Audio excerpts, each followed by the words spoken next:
Russia.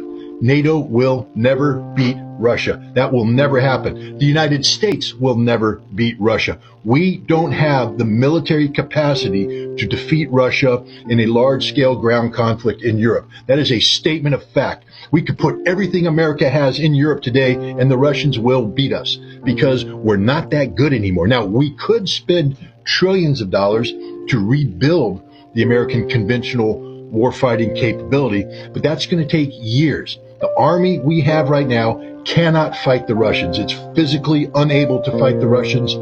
As General Cavoli, the commander of U.S. forces in Europe and the Supreme Allied Commander, noted last January in a presentation he made to a Swedish Defense Forum, the scope and scale of the violence taking place in Ukraine between the Ukrainians and the Russians is beyond the imagination of NATO. Listen to what I just said, beyond the imagination. Now, if you're a military planner, that means you haven't imagined this, so everything you're planning for doesn't take into account reality.